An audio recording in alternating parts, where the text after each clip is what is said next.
গ্রাম মানেই সুন্দর। এই গ্রামেই আমার জন্ম, গ্রামেই বেড়ে ওঠা। আমি শেষ নিঃশ্বাসও ত্যাগ করতে চাই এই গ্রামে। গ্রামের এই অপরূপ সৌন্দর্য আমাকে টানে। আমি ভীষণই খুশি হই যখন এরকম কোনো সুন্দর জায়গায় যাই। আগে পরে দুই একটা রিলের মাধ্যমে আমি দেখিয়েছি গ্রামের সৌন্দর্য। হ্যালো সবাইকে, কেমন আছেন সবাই? আশা করি ভালো আছেন। আমিও ভীষণই ভালো আছি। আজকে আমি যতটুকু পারি গ্রামীণ সৌন্দর্য তুলে ধরবো আপনাদের মাঝে। আমি আজকে চলে যাব আমাদের ঘেরে। আগের একটা ভিডিওতে আমি দেখিয়েছিলাম যে আম গাছের একটা ভিডিও ছিল, সেটা গরমের সময়, কিন্তু এখন তো শীত, তাই শীতকালে গ্রামে যে শাকসবজি হয় তারই একটা ভিডিও দেখাবো। আমাদের নৌকার অবস্থা ভীষণই খারাপ। কলা তো সারা বছরই হয়। বাবা আর মেয়ে চলে যাচ্ছে সামনে, আমি একটু পিছনে। এইখানে কিন্তু টমেটো হয়েছে। আমাদের গাছের টমেটোগুলো এখনও অনেক ছোট। শহরে যদিও আমরা পাকা টমেটো কিনে খাই, কিন্তু বাড়িতে এখনও পাকা টমেটো পাইনি। নৌকার প্রতি আমার একটু অন্যরকম দুর্বলতা কাজ করে। আমি নৌকা দেখলেই উঠে বসি। এইটা আমার এক কাকাদের ঘেরে বাঁধা ছিল নৌকাটা। আমি না বলেই উঠে গেছি দেখা মাত্রই। আমি জানি ওনারা দেখলেও কিছুই বলতো না, কেননা গ্রামের বললাম যে অন্যরকম সৌন্দর্য। গ্রামের লোকজন কিন্তু সবাই সবাইকে ভালোবাসে। এই যে শাক সবজি এত কিছু, কিন্তু সবাই নিজে একা খায় না, কারো হলে অন্য কাউকে দেওয়ার চেষ্টা করে। এইটা হচ্ছে আমার মামাদের ঘের। ওনাদের ঘেরেও টমেটো হয়েছে। আমাদের ঘেরে টমেটো এখন একটু ছোট। আমি 3টা টমেটো এখান থেকে নিব। আমি হাতে করে যে একটা ব্যাগ নিয়ে এসেছি, এইটার অন্য কারণ আছে। এই যে চলে গিয়েছি আমাদের ঘেরে। আগে যেটা দেখিয়েছিলাম আম গাছের ভিডিওতে, সেইটা না, কিন্তু এইটা শুধুমাত্র শাকসবজি লাগানো হয় এই ঘেরে। এইখানে আমার শ্বশুর ওলকপি লাগিয়েছেন।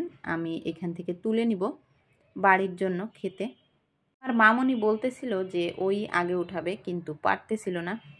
ওলকপিগুলো দেখতে ছোট হলেও ওজন কিন্তু অনেক বেশি। আমার বর সাইডে একটুখানি ভিডিও করে দেখাচ্ছিল যে পাশের জমিগুলোর কি অবস্থা।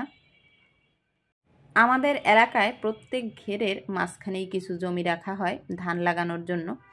সাইড দিয়ে হচ্ছে ঘের, অর্থাৎ গর্ত থাকে, ওর ভিতরেই মাছ চাষ করা হয়। পাড়ে চাষ করা হয় শাকসবজি। যে সময় যে সিজনে যে সবজি হয় সেইটাই চাষ করা হয়। আমাদের ঘেরের এই সাইডটা রাখা হয়েছে আমাদের নিজেদের জন্য। অন্যান্য সাইড অন্য কাউকে দেওয়া হয়েছে, তারা অন্য সবজি চাষ করেছে। এখন যেহেতু শীতকাল, জল শুকিয়ে গেলে জমিতে ধান লাগানো শুরু হবে। ওলকপিগুলো বেশ বড় হয়েছে। আমি এইখান থেকে কিছু তুলে নেব। ওই যে ঘেরের ভিতরে আমার শ্বশুর জাল পাততেছিলেন মাছ ধরার জন্য। আমি আর মামনি এখানে চেষ্টা চালাচ্ছিলাম ওলকপি উঠানোর, কিন্তু ও পারতেছিল না উঠাইতে। আমি এখন উঠিয়ে নিব। ওলকপির গোড়ায় অনেকটা মাটি উঠে এসেছে, এইটা আমি একটুখানি ফেলে দিচ্ছিলাম। নিজেদের লাগানো সবজি আসলেই তুলতে অনেক ভালো লাগে। এর পিছনে অনেকটা পরিশ্রম করতে হয়েছে, আর এই পরিশ্রমটা আমার শ্বশুরই করেন। ওনার এই শাকসবজি মাছ এইগুলা উনি সব কিছুর পিছনে পরিশ্রম দেন। আমরা তো এই যে গিয়ে উঠাই, এতে আমাদের অনেক বেশি আনন্দ লাগে। না জানি ওনার কতটা আনন্দ লাগে। বাবার রাজকন্যা তার কাঁধে চড়ে যাচ্ছিল, আমি পিছন দিয়ে একটুখানি ভিডিও করছি, ওরা জানে না। ওলকপির অনেকটা ওজন হয়ে যাচ্ছিল, যার জন্য আমি পাতাগুলো ঝরিয়ে নিয়েছি। ওই যে বললাম দেখতে ছোট হলেও ওজন কিন্তু বেশ। আমি 3টাই নিতে পেরেছি, বেশি নিতে পারিনি, ওজন হয়ে যাচ্ছিল। পরে চলে গেছি আমাদের ঘের ছাড়িয়ে অন্য পাশে। ওই যে কাকাদের নৌকায় উঠেছিলাম আমি, ওই কাকা বলতেছিলেন যে যদি কোনো পাকা টমেটো পাও তো তোমরা 2-1টা নিয়ে যাও। অবশ্য উনি অনেকগুলোই নিতে বলেছিলেন, আমরা 2টা নিয়েছি। কেননা এখনও গাছ থেকে একটাও বিক্রি করা বা নিজেরা খাওয়া হয়নি। আমি যদি অনেকগুলো ছিঁড়ি সেইটা আমার কাছে একটু অস্বাভাবিক লাগবে। গ্রামের বেশিরভাগ লোকজনই চায় অন্যকে একটু দিয়ে খেতে, যাতে সবাই খুশি থাকে। এইখান থেকে আমি মাটি তুলতেছিলাম, কেননা আজকে আমাদের নগর কীর্তন শুরু গ্রামের। তার জন্য আমি একটা পলিথিন নিয়ে এসেছিলাম বাড়ি থেকে মাটি নেওয়ার জন্য। গ্রামীণ জীবন কিন্তু আসলেই সুন্দর যদি সব কিছু ঠিক থাকে। গ্রামে অনেক বেশি পরিশ্রম করা লাগে, সবারই পরিশ্রম করতে হয়।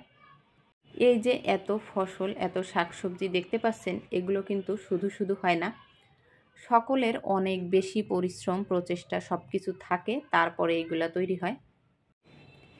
শহরের জীবনে যেমন মাটি নেই, অন্য কাজে ব্যস্ত থাকতে হয়, তেমনি গ্রামেও প্রচুর পরিশ্রম করা লাগে এই মাটির পিছনে। আমি এইখান থেকে ডুমুর নিচ্ছিলাম। আমার কিছুদিন ধরে একটুখানি ডুমুর খেতে ইচ্ছা করতেছিল, তাই খুঁজতেছিলাম কোথায় কয়টা ডুমুর পাওয়া যায়।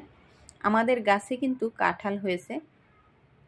আমাদের ঘেরের নৌকাটা নষ্ট হয়ে গেছে, যার জন্য আমি উঠতে পারিনি। এখন চলে যাব ওই পাশে, দেখাবো একটুখানি পানের বরজ। পানের বরজটা চারপাশ দিয়ে ঘেরাও থাকে, তার জন্য ভিতরে অনেক বেশি অন্ধকার। ঘেরার আর একটা কারণ থাকে, যে কেউ যাতে পানের বরজে ঢুকতে না পারে, এটা একটা পবিত্র স্থান। আমার বর একটুখানি পাতাটা সরিয়ে বরজের সাইড দিয়ে দেখাচ্ছিল ভিডিও করে। তো আশা করছি আজকে আমার এই গ্রামের ভিডিওটি আপনাদের অবশ্যই ভালো লেগেছে। ভালো লেগে থাকলে ভিডিওতে একটি লাইক দিবেন। পরবর্তীতে অবশ্যই নতুন কোনো ভিডিও নিয়ে আপনাদের সঙ্গে দেখা হবে। ততক্ষণ সবাই ভালো থাকবেন, সুস্থ থাকবেন। আজ এই পর্যন্তই। Tata, bye bye.